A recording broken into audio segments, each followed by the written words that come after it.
Madame, monsieur, bonsoir. Comme chaque semaine, place à la récap de l'actualité. Voici ce qu'il ne fallait pas rater ces 7 derniers jours. On ouvre ce journal avec une page de l'histoire du François qui s'est refermée. Lundi, la commune a rendu un dernier hommage à son maire, Samuel Tavernier.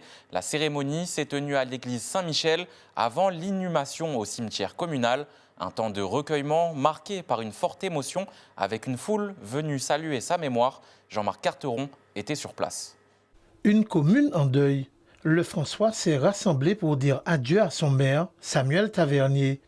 Ce lundi 2 février, la ville s'est arrêtée. Dans l'église Saint-Michel, élus, proches et habitants sont venus rendre un dernier hommage. Pour ses proches, au-delà de l'homme public, Samuel Tavernier reste avant tout un mari, un père, un homme profondément attaché aux siens. Le ciment s'est effrité un peu. Et voilà, il y a un trou, donc à nous de voir comment on va colmater, comment on va faire.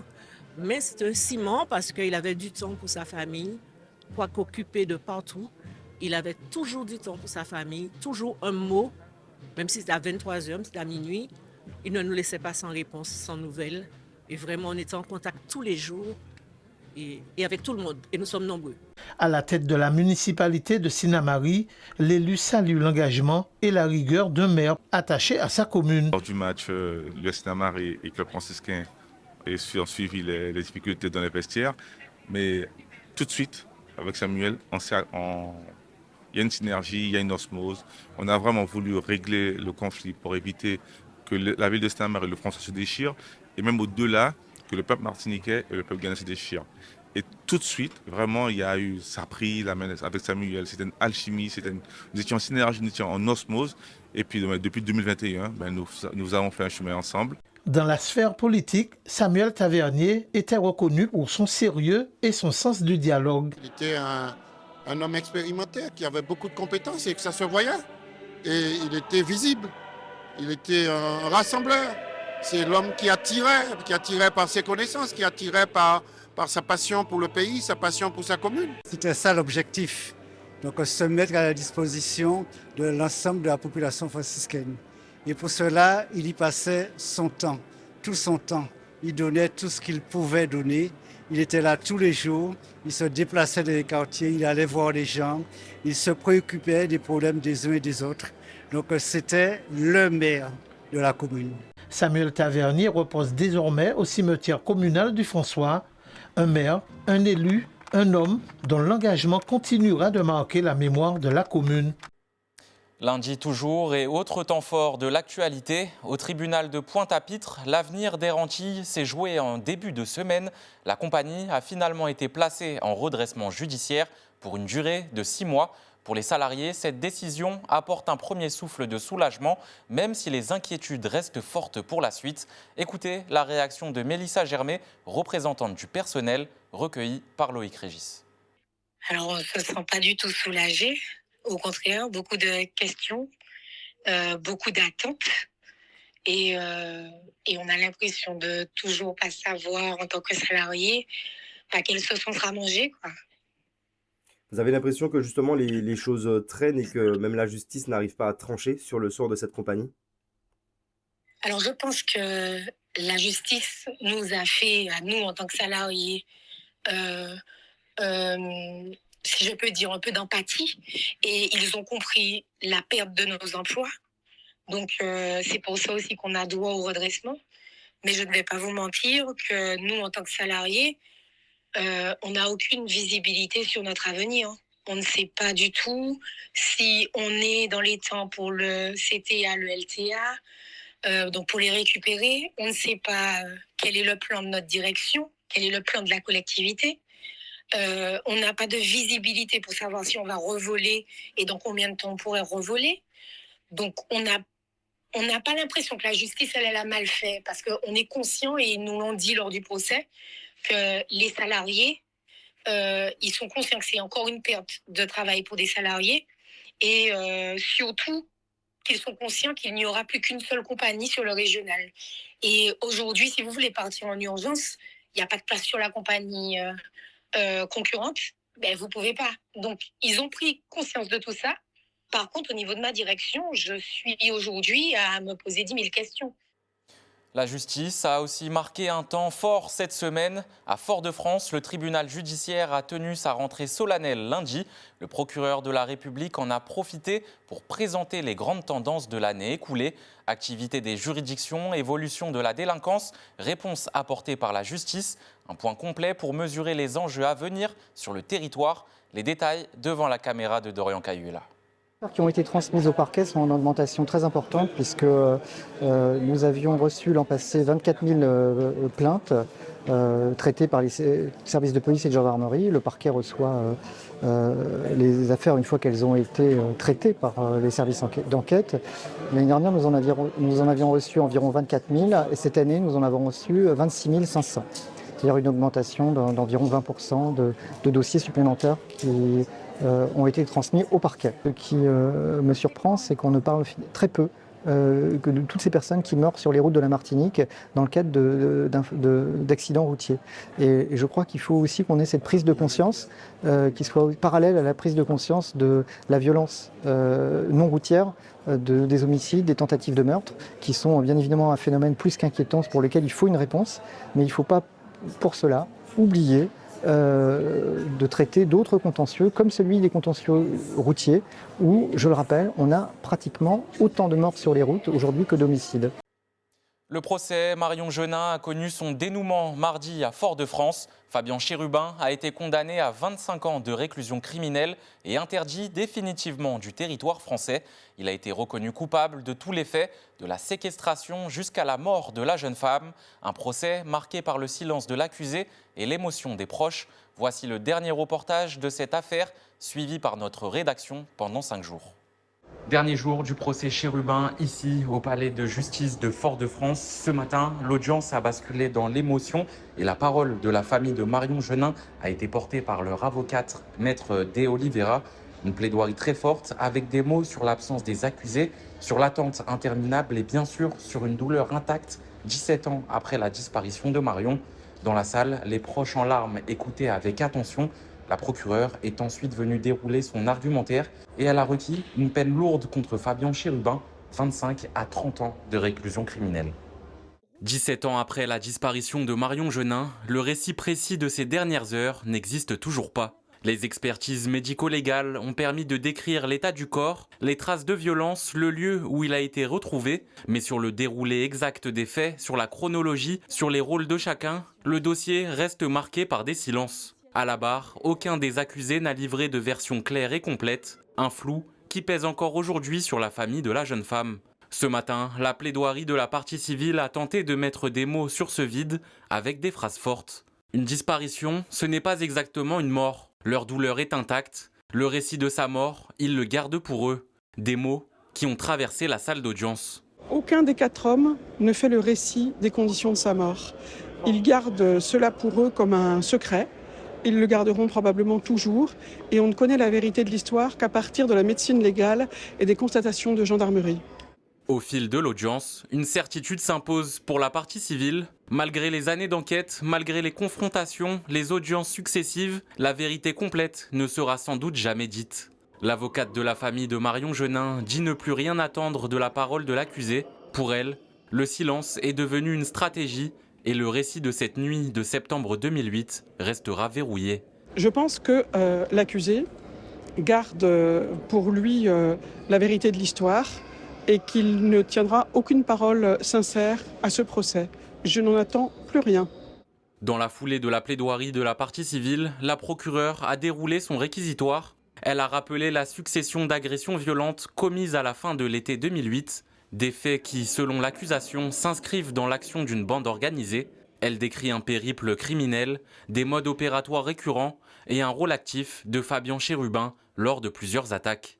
Au terme de cette dernière journée d'audience, la cour d'assises doit désormais se retirer pour délibérer. 17 ans après les faits, la famille de Marion Jenin attend une décision, un verdict qui arrive enfin après de longues années d'attente, de procédure et de silence. Autre temps fort de cette semaine, la mobilisation des enseignants mardi matin. Comme dans plusieurs territoires ultramarins, les syndicats se sont réunis contre un décret du gouvernement. Ce texte prévoit la réduction, voire la suppression des 40% en cas d'arrêt maladie de longue durée. Une mesure jugée inadmissible par les professionnels rassemblés au rectorat de Terreville à Schellcher. Les détails avec Sandrine Claude. 40% amputés, injustice organisée. SNES, FSU, SNETA ou UNSA. Ce matin, devant les portes du rectorat, les syndicats enseignants sont unis pour dénoncer un décret du gouvernement. Ce dernier prévoit entre 67 et 100% de réduction de l'indexation salariale en cas de congé maladie longue durée. C'est un scandale, pendant qu'on fait payer une double peine à des collègues qui sont déjà en difficulté. Marinelli est professeure des écoles. Elle a perdu 2 de ses collègues suite à de longues maladies. 2 drames qui la poussent aujourd'hui à rappeler l'importance du maintien de la majoration de 40% en cas de congé maladie longue durée. Ce que je veux qu'on entende aujourd'hui, c'est qu'en ponctionnant une partie de nos primes, on va mettre de la précarité financière là où déjà il y a de la douleur, de l'inquiétude pour les familles et pour l'entourage. Donc heureusement qu'elle n'a pas connu ça, mais vraiment aujourd'hui je me sentais vraiment obligée de venir parce qu'en fait ça arrive plus vite, c'est un accident de la vie que ce qu'on peut penser, tout simplement. Dans un contexte déjà tendu de suppression de postes, cette mobilisation générale est aussi l'occasion de pointer du doigt certaines difficultés propres au milieu scolaire en Martinique. Nous avons des problèmes de bâti qui sont sur une majorité d'écoles. Nous avons également des nuisibles. Nous avons les sargasses, le problème des sargasses. Nous avons de la boune de sable. Nous avons énormément de difficultés, des infiltrations d'eau. Enfin voilà, on a pas mal de choses. On a aussi des pénuries d'eau sur certaines écoles qui font qu'on est obligé de fermer. Donc on demande tout simplement à avoir des conditions de travail décentes, aussi bien pour les élèves que pour les enseignants et tout le personnel. Un corps professoral qui s'estime aujourd'hui lésé et pour qui le décret annoncé par le gouvernement est celui de trop. Toujours mardi et après la mobilisation des enseignants, cap sur la santé, les syndicats ont rencontré la direction de l'ARS pour faire le point sur l'accès aux soins dans le Nord Atlantique.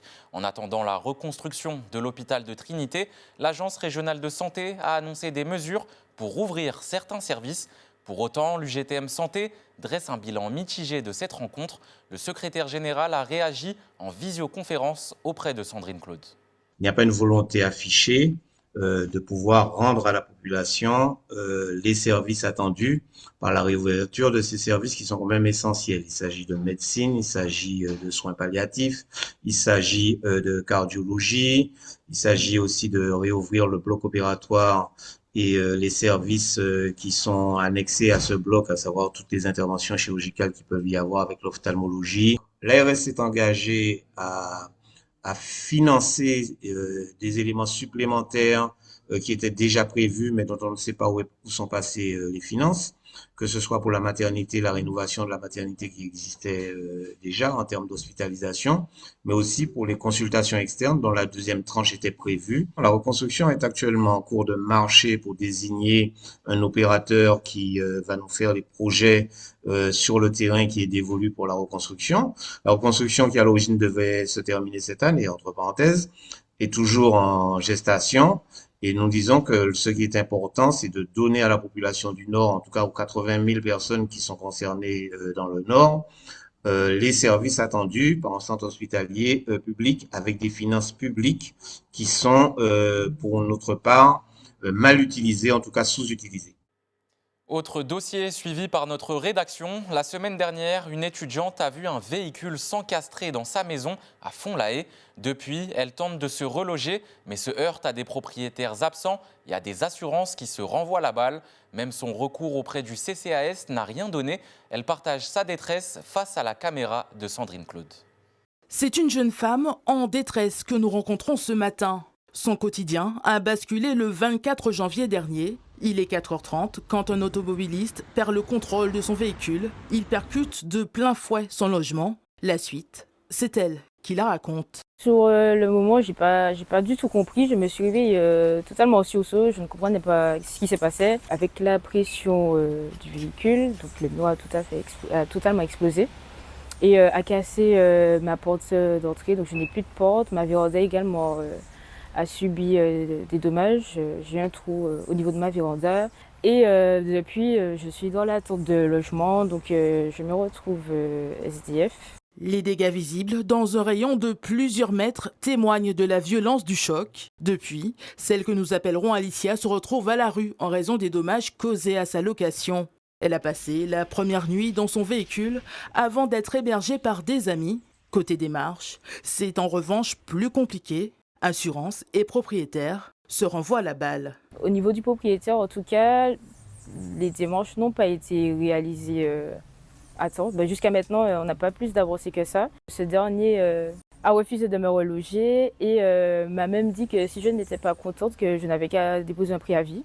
En attendant, je suis toujours sans logement et j'attends, puisque mon assurance non plus ne prend pas en compte ce sinistre. Donc je suis dans une attente éternelle sans réponse finalement. La jeune femme espère se voir proposer une solution de relogement afin de pouvoir regagner sa paisibilité et reprendre le fil de ses études. Après l'épreuve vécue par cette étudiante, place maintenant à la sécurité sur l'île. Le préfet a présenté le bilan de l'année 2025 mercredi en matière de violence et de criminalité. Si certains indicateurs sont encourageants, comme la baisse des atteintes aux biens, les faits les plus violents continuent d'augmenter. Les homicides notamment sont en hausse et restent très préoccupants pour le territoire. Les chiffres clés et l'analyse avec Dorian Cayuela. Violence, vol, trafic en tout genre. Le préfet de Martinique a présenté les chiffres de la délinquance pour l'année 2025. Le directeur territorial de la police nationale de Martinique était à ses côtés. C'est la lutte contre l'insécurité routière.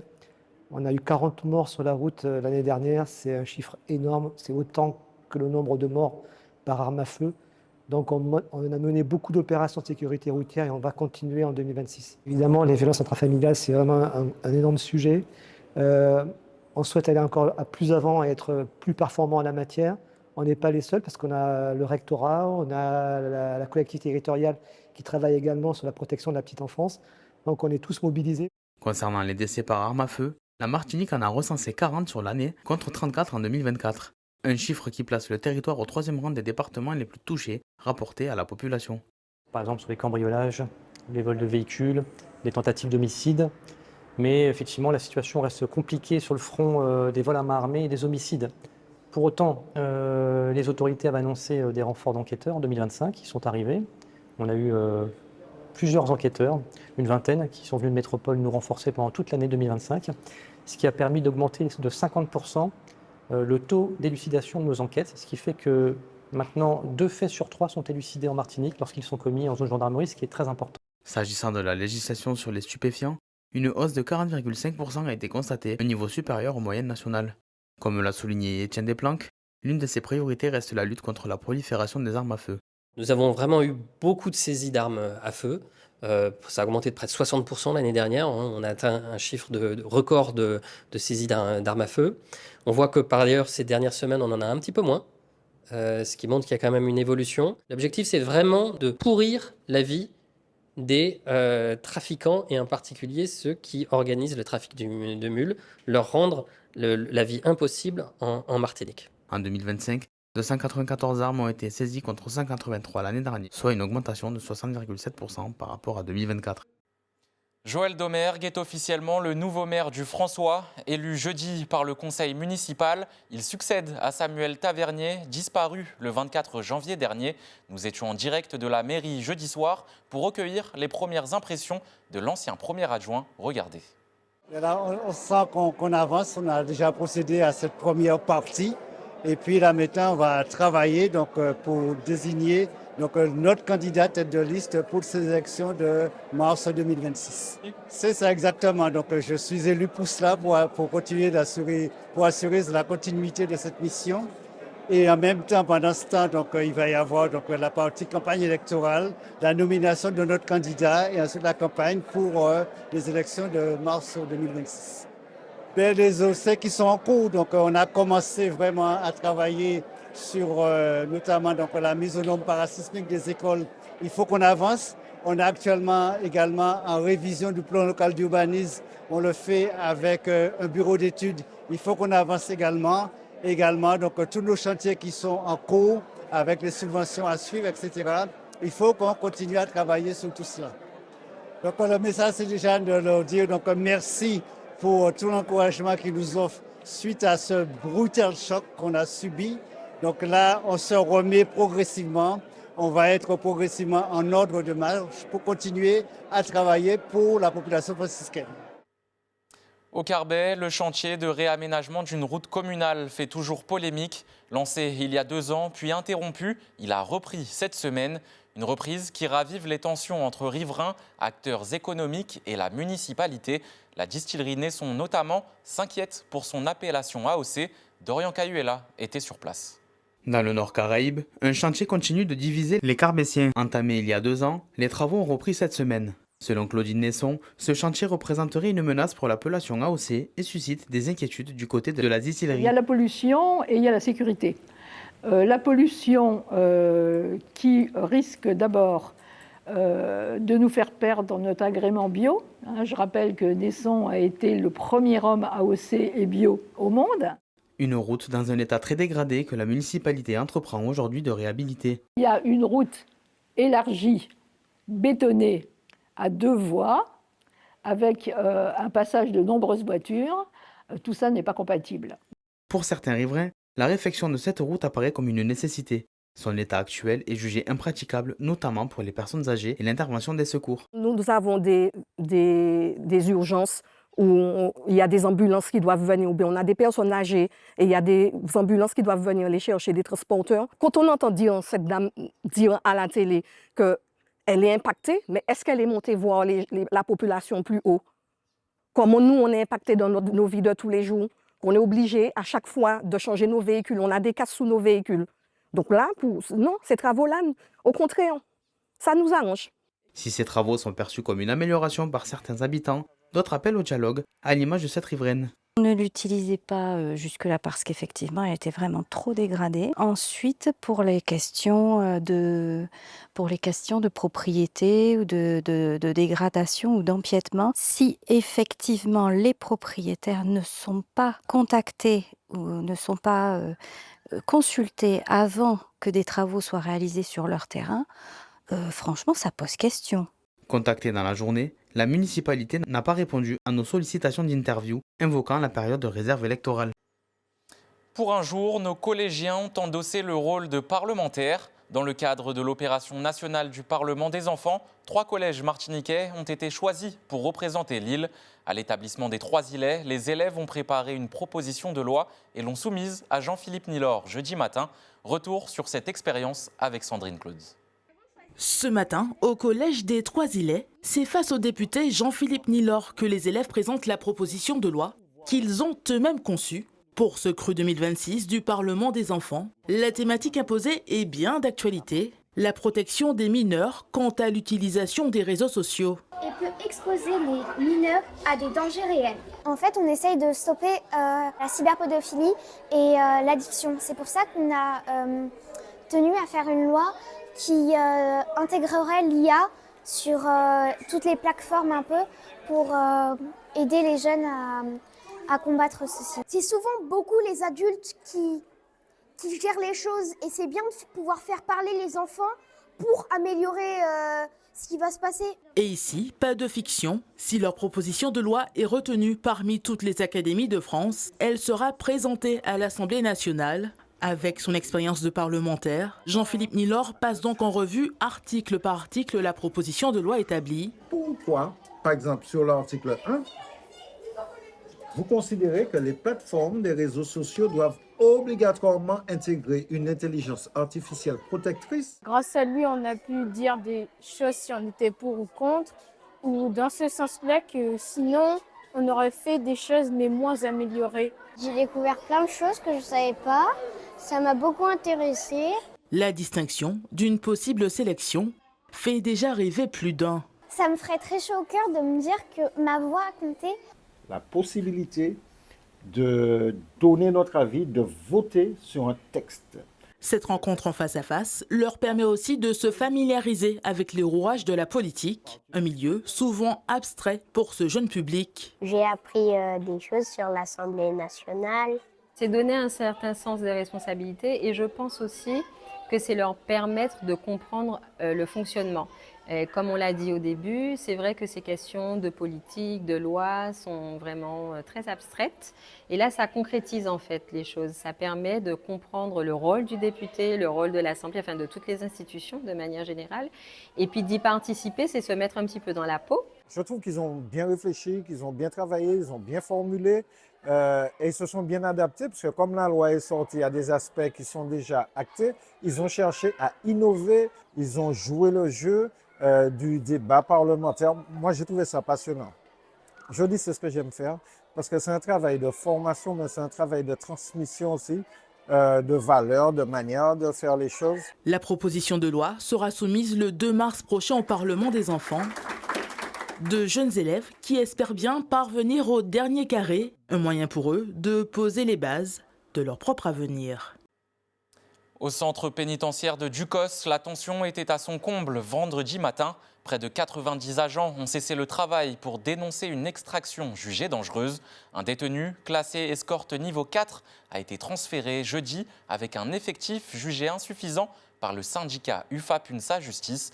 Le personnel dénonce une mise en danger grave et réclame le respect des protocoles de sécurité. Les accès au centre ont été barricadés alors que la colère monte. Dorian Cayuela s'est rendu sur place. Au centre pénitentiaire de Ducos, les tensions montent. L'extraction d'un détenu classé escorte niveau 4 sans renfort adapté alerte les agents qui dénoncent une mise en danger inacceptable de leur sécurité. Hier dans la matinée, une urgence, en tout cas aux fins d'examens médicaux, nécessitait effectivement qu'il y ait une sortie d'une personne détenue de nationalité vénézuélienne, d'accord, enrôlée dans la criminalité organisée, mais également dans le narcotrafic, et bien sûr classifiée au niveau 4 de l'échelle des escortes, ce qui nécessitait bien entendu qu'il y ait une main forte des forces de sécurité intérieure pour mener à bien la mission. Monté au créneau, le syndicat UFAP-UNSA s'est mobilisé pour cela. Parallèlement à cette situation, nous avons aussi fait valoir des revendications. À l'issue de cela, des réflexions ont été portées, il y a eu des discussions transversales et bien entendu, le chef d'établissement arrivé dans la matinée était donc dédié pour nous recevoir afin de faire un point. Nous ne comptions pas nous arrêter là. Nous avons demandé que Paris se mette en visio pour qu'on ait des échanges crédibles et fiables. Cet après-midi, les personnels ont été reçus par le directeur du cabinet du préfet. Le renfort des forces de sécurité intérieure sur ce territoire à forte criminalité a été souligné. Une réunion est prévue pour rétablir la collaboration, tandis qu'une commission pluridisciplinaire ajustera les niveaux d'escorte, mettant fin à une crise jugée légitime. Donc d'être opérationnel pour bon nombre de missions, mais surtout pour répondre aux conditions de sécurité qui s'imposent à nous, compte tenu de la situation de ce pays, enregistré comme étant une zone GIRS, mais surtout avec une activité du narcotrafic, de la circulation des armes et de la criminalité, nous imposant justement de travailler en sécurité. Contactée, la direction du centre pénitentiaire de Ducos n'a pas souhaité répondre à nos demandes d'interview. La traditionnelle parade des écoles s'est déroulée vendredi matin à Fort-de-France. Des centaines d'enfants déguisés ont battu le pavé aux abords de la place de la Savane. Un show haut en couleurs, de la danse et du rythme. Un moment attendu de longue date par les écoliers. Louis Sabas a également couru le vider avec sa caméra.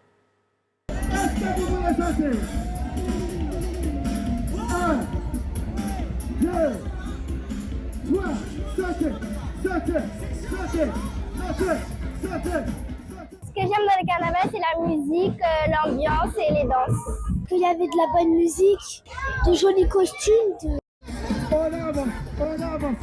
C'est un moment que j'aime beaucoup. Je l'attends avec impatience chaque année. Parce que c'est une fête pour les Martiniquais, c'est joyeux.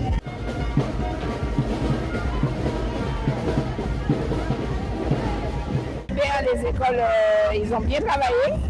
On voit le résultat. C'est magnifique, beaucoup de couleurs, beaucoup de créativité. Et les enfants ont joué le jeu, les enseignants, les parents, c'est super.